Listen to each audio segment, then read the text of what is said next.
Hey everyone, it's Mel from Cloud9 White here. Today I'm going to be going over Cypher on Haven, presented by Microsoft. Where is everyone hiding?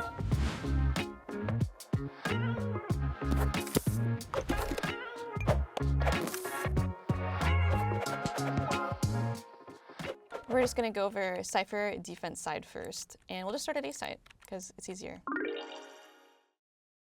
Generally speaking, you don't really want to play here for a lot of rounds in a row, because once the other team knows that you're playing it solo, they can kind of take advantage of that. But in general, if you want to come here, this is the setup I like to do, is off of spawn. I will instantly make a beeline for heaven, actually, not sight. And the reason for that is because you want to jump onto this right here, and you want to put a cam above short. You can put this cam over here as well. But generally, I just put it above short because you can see the short cubby. But if you put it above here and you sit on it the whole round, they won't hear where it is, and you can see people walk into sight.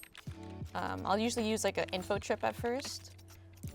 So these are like where the spawn doors would be, but after a certain point, you want to be using kill trips, and this is where you can kind of like switch it up a bit, where I'll like kind of mind game, so I'll put a deep trip here, right? Let's say I've been doing this trip consistently, and then the second trip will actually be here.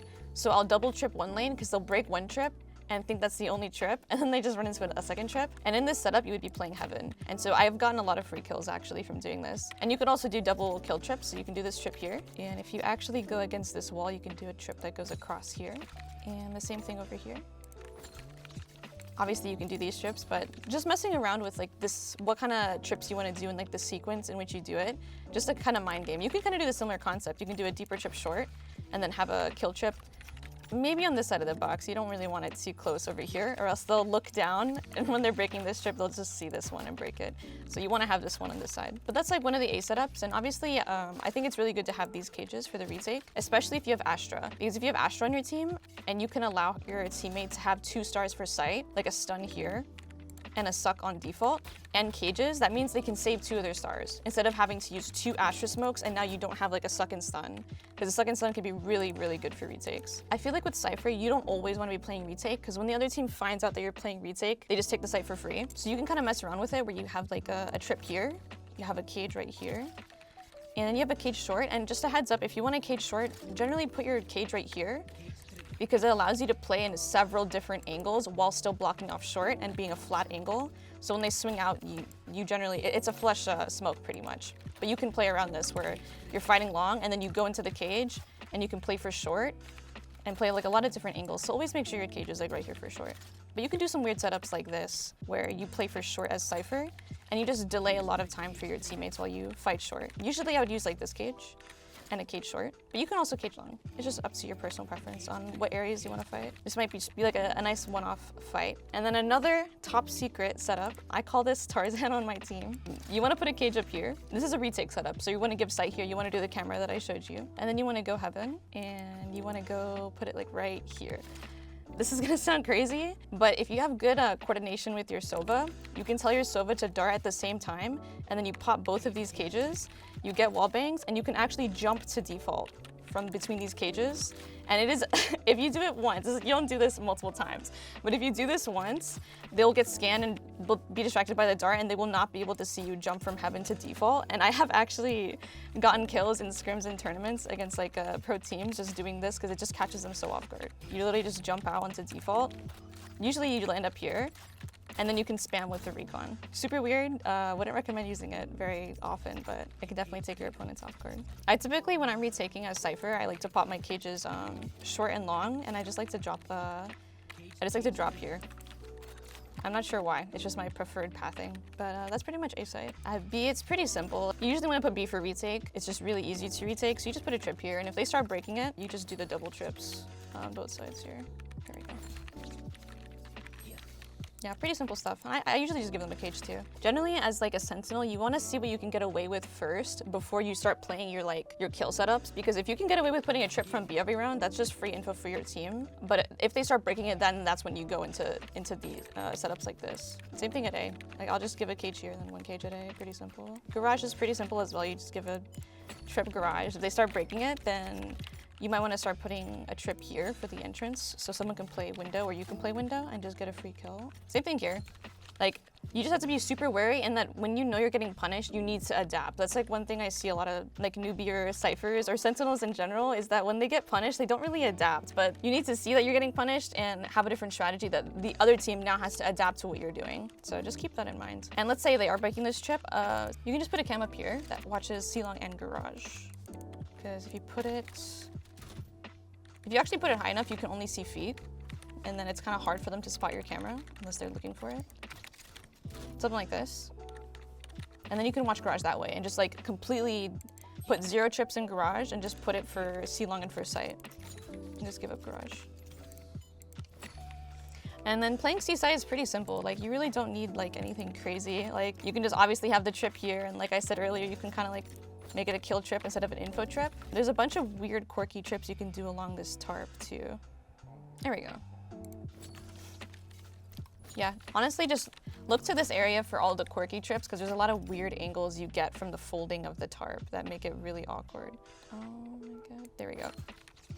We found it. So now if someone's scaling this way, they get hit and you can like peek logs. And obviously like, the cages you could use are this one. These are actually really good in my opinion, because this forces the attackers to like push backside through your cage, or they have to wait out your cage, and your cage lasts like 7 seconds, which is plenty of time for your teammates to come in. All you really have to worry about is breaking the dart, and then the jet that can dash up. And if the jet dashes up here, and if it's not like a breach flash or a sky flash, it's kind of just like a 1v1 for you. And that's pretty favorable, honestly. As long as you have people within rotating distance. In my opinion, you shouldn't be doing this if you're playing like 3A early, one of you guys is B, and then you're like solo C and they instantly do a C hit. I would not recommend sitting back here with 2 of your cages and trying to buy time. At that point, you just play retake. But if you have someone on the way, or you have one person Garage and one person playing B fast rotate, this is a pretty good setup. You can actually win a lot of rounds just from delaying time.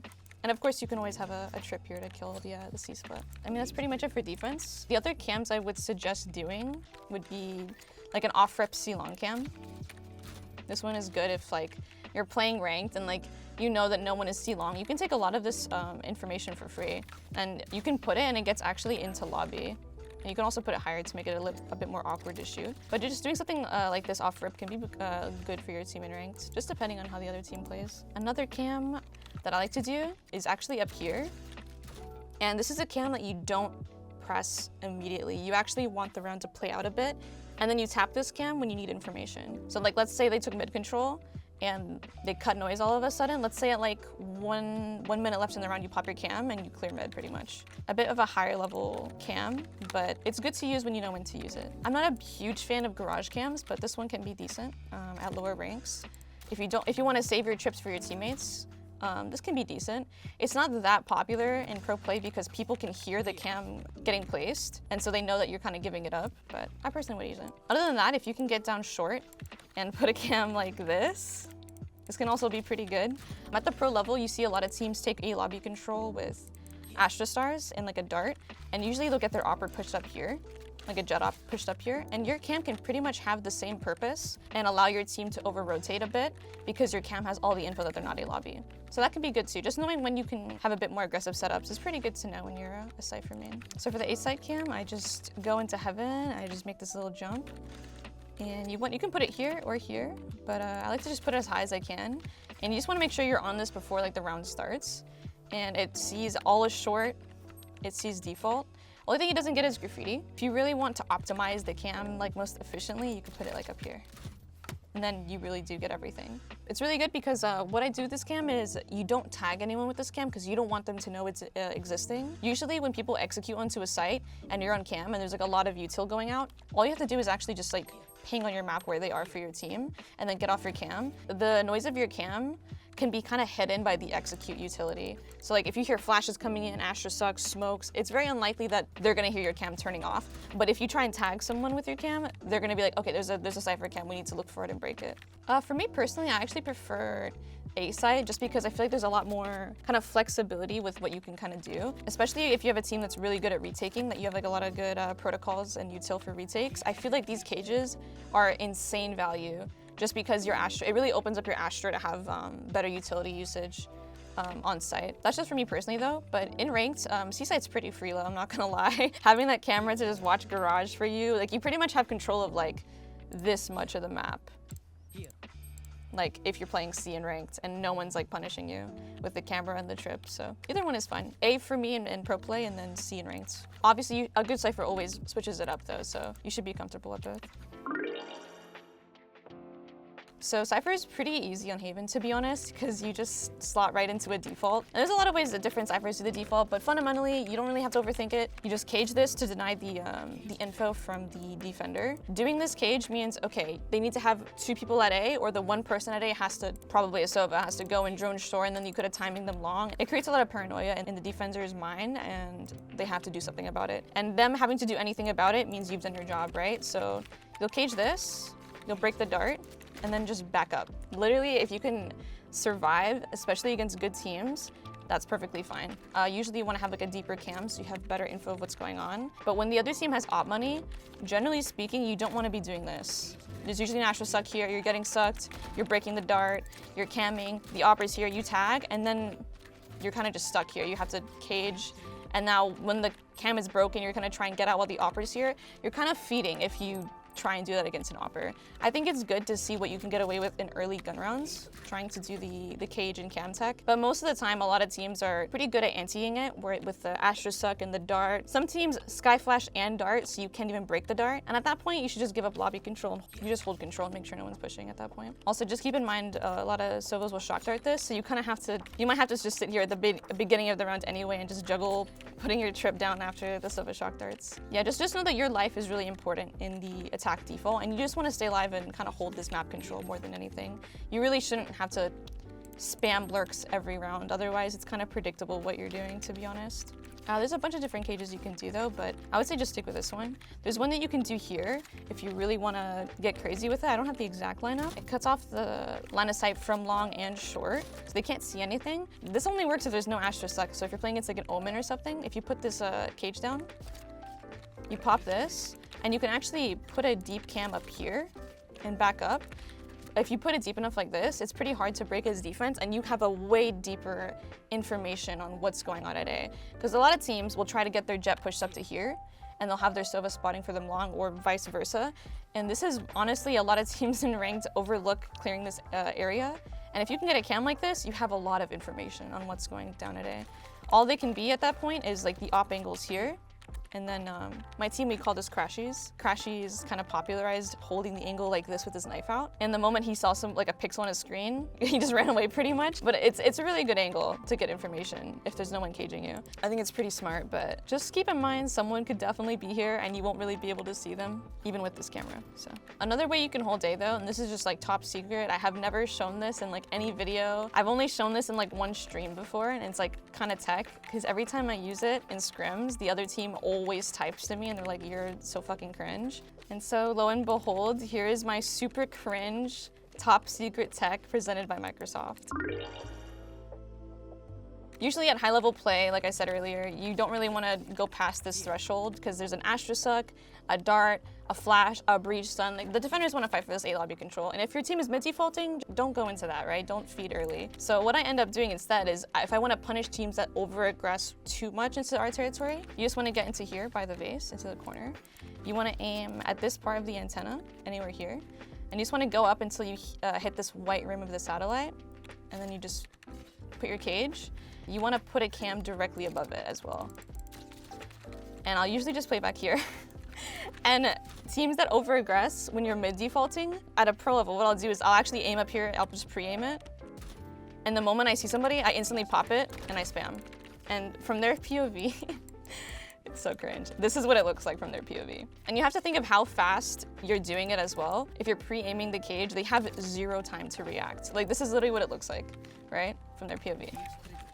And you're dead. You're just dead at that point. You instantly die. You have to like jump into some weird angle. It's just super awkward. And if it's their first time seeing it, most of the time they don't really adapt to it. But this has worked. If you use this in your ranked games, just get ready to be called cringe. As long as you don't care about being called cringe, then feel free to use it. It's cringe because this is just something that's never really been used, and it's like an insta kill. Like, I hope people call it the meL cage. I would feel so blessed if people call this, because this is just cringe. It actually is. But other than that, most, like 90% of the time, you'll be getting info towards A, but the other 10%, it's good to be aware of like when you should do it. And what you can do is like camming mid.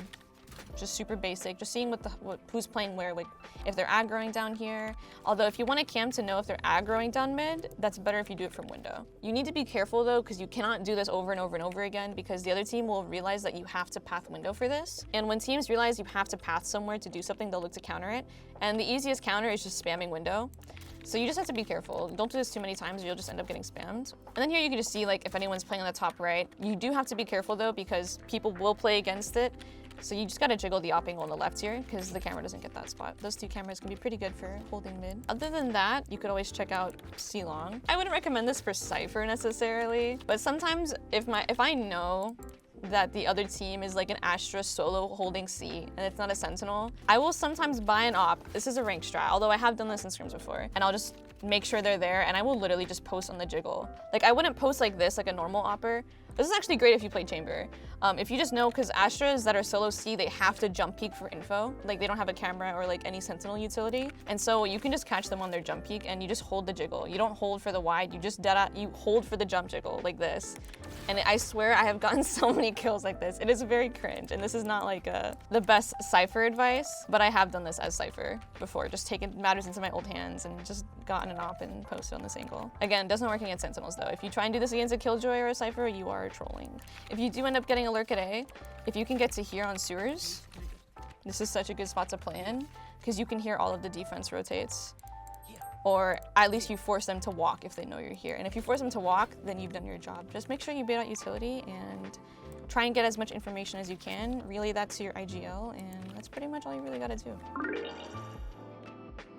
So on defense, I think the best pairing with Cypher would be probably Sova or Skye, because you can manipulate the like the synergy between like recon dart and the cage is super simple. Like you can just recon dart, you play from within the cage, and you just get free kills pretty much. Skye's pretty similar. You just put a cage down and then you just pop flash out together. Like you pretty much make a pop flash opportunity for yourself. So those two agents are really, really good together, IMO. And kind of the same concept applies on attack. Although in my opinion, for this specific situation, I would say Jett is actually really good. Jett and Skye are really good on attack with Cypher, because let's say you've thrown this cage for like 5 rounds, right? And your team has been mid-defaulting. You kind of condition that you've been doing this and that your team mid-defaults a lot. So one round, let's just say, yo, give me Jett and Skye. Just fake our mid-control with like a drone or a dart, or you don't even have to bring Skye with you. If you need Skye to fake mid-control, just have the Skye fake mid-control. You throw the cage, you break the dart, and your Jett just swings out long. Because a majority of the time when teams see that you're playing passive at A, they'll send people to take control so they can leave one here and then stack the other parts of the map. And so if you can catch them making that adaptation and just take them off guard, faking your other default, it's pretty free. It's actually so free. So sometimes just bringing a Jett over, or a Jett or a Skye over, it could be super helpful. Like calling that is just a sign of a really good Cypher. It's a really good Sentinel player, is knowing when other people should just capitalize on your Lurk with you, pretty much.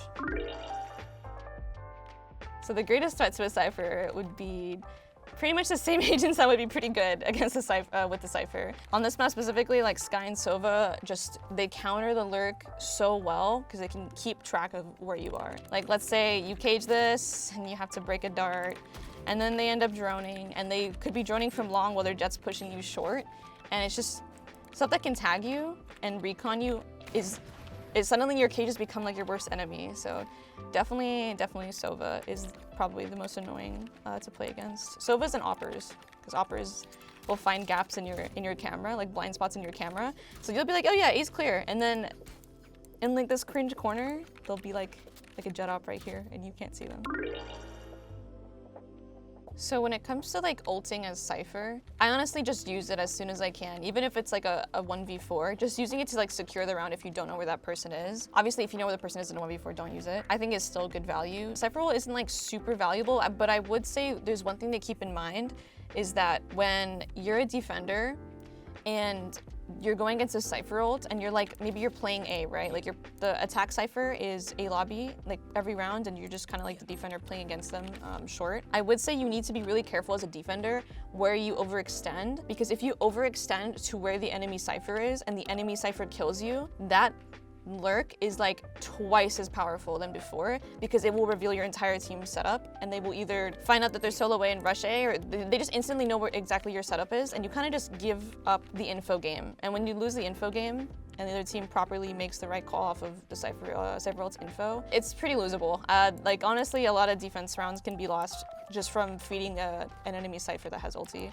So if an enemy Cypher has ulti, just try not to be super aggressive on them. Obviously play your lane correctly and not be scared of them, but just be wary not to give them an early pick because their ult is just super annoying to play against when it just reveals your entire setup. Honestly, it's a hard decision to make when you're put in that position of like one of your teammates dies and the Cypher ult is instantly popped and there's only like one of you at A. I think it's good to look at your rotations. Let's say one person died here, there's one person on A, and this is the rest of your teammates. I don't think you will be able to get to A in time, so the person at A honestly just needs to back up and play life, and I think you give up the site that they're closest to and has the most people, and instead you move your team somewhere to clear their lurk. So if there's like someone that they have lurking mid listening to your rotates after the Cypher kills your teammate, honestly just use your resources to clear the mid lurk after that. Because at that point, there's always one person that's like, oh, I saw my team Cypher ult and I know where all of them are. I'm just gonna play somewhere to like punish the rotates pretty much. Because they're expecting you to full run it on. If you are playing A and you have like people that it could be, like there's 2 B, and there's 1 C, that's a bit more doable. I think the person on A can stay on site and like, be like, yo guys, come rotate, help me, help me. You do have to communicate to help me, otherwise your teammates are just gonna be like, you're fucked, you know what I mean? Just looking at your rotates, just making that quick judgment call, look at your rotates, are they fast enough? Could they be fast enough? If so, stay side and just fight. If not, then back off. I think it's just universally, fundamentally, a good thing to do. Especially against Cypher ults though. The Cypher ult's probably one of the like B tier ults in the game, to be honest. But if you do have defense Cypher ult and you end up using it that round, just make sure you're very clear on where they are. Like, although literally it pops up on minimap and there's an outline, sometimes, especially in ranked, your teammates, it doesn't click in their head. So if you do scan someone, if you do use your ults, just honestly repeat the information that you see out loud. Because some people might be in the middle of a fight and they don't actually end up seeing it. Because again, it only flickers for a second, right? So just make sure you're communicating exactly what you see. There's honestly no such thing as overcalming in this game, I feel like. Thank you guys for watching this Cypher guide on Haven presented by Microsoft. Like, comment, subscribe if you like what you saw, and also comment if you want to see another agent guide.